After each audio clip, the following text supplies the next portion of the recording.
Temos estudado sobre os seres espirituais na Bíblia e ainda tenho muitas perguntas sobre os maus. Excelente. Vamos falar sobre Satanás e os demônios na Bíblia. Vamos começar do início.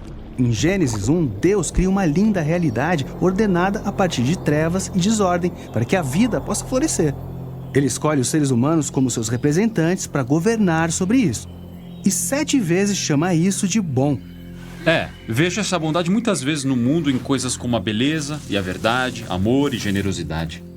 Mas em Gênesis 3, encontramos uma criatura em um estado de rebelião contra seu Criador.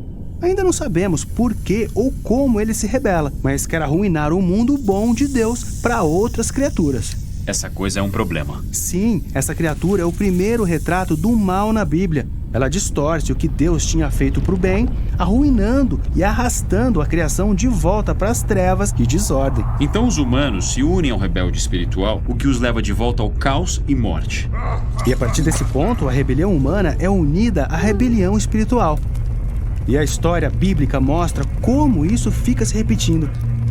Certo, mas espere, tiramos tudo isso apenas dessa serpente? Bem, há pistas na história de que é mais do que apenas uma serpente. Lembre-se, Éden é um lugar alto onde a terra e suas criaturas se sobrepõem ao céu e suas criaturas. Então essa serpente poderia ser um ser espiritual. Bem, Gênesis 3 aponta nessa direção. Depois, os autores bíblicos pintam o resto do quadro. Como quando o profeta Isaías tem uma visão da sala do trono celestial de Deus. Deus está cercado e sendo louvado pelos seres espirituais. Sim, esses são os querubins ao redor do trono de Deus. Mas quando Isaías vê essas criaturas, ele as descreve como serafins, que em hebraico significa cobra.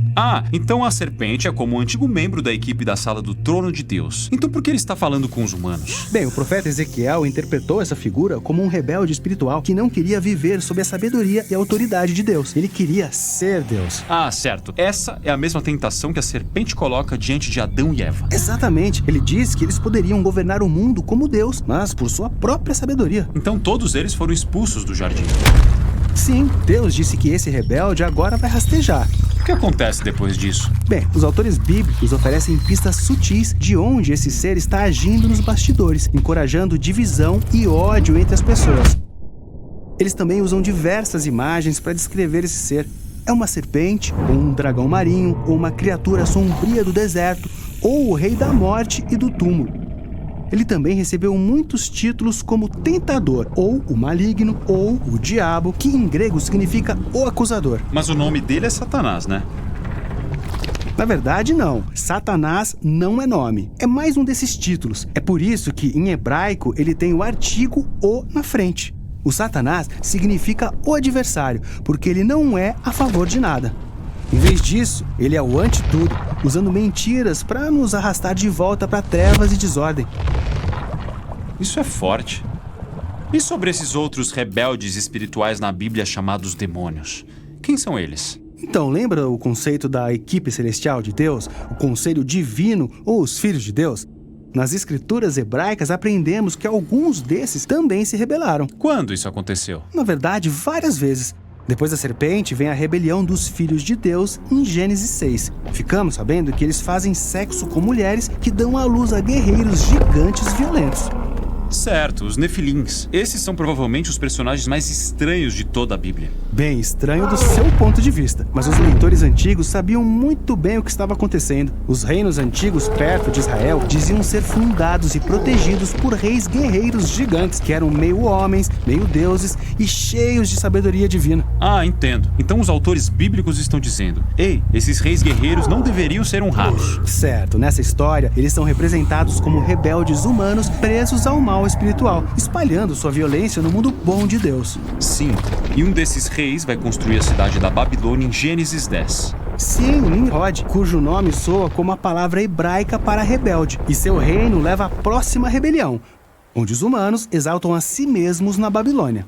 Mas Deus dispersa essa rebelião.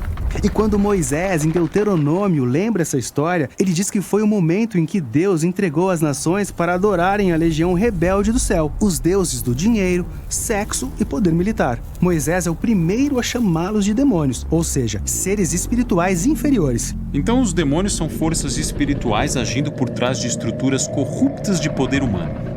Sim, mas na Bíblia eles também trabalham no nível pessoal, incentivando e explorando a ganância e o egoísmo da humanidade, bem como a fraqueza de nossos corpos mortais. Na Bíblia, o mal espiritual está agindo em tudo que arraste a boa criação de Deus de volta para o caos, as trevas e a morte.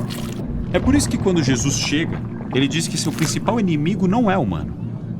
Certo, Jesus e seus primeiros seguidores viam toda a dor e sofrimento do mundo bom de Deus como um sinal de sua prisão à morte e ao mal espiritual. Mas eles não achavam que esse era o fim da história. Certo. Jesus sabia que a única maneira de sair dessa ruína cósmica é vencer o mal e a própria morte, mesmo que isso lhe custe tudo.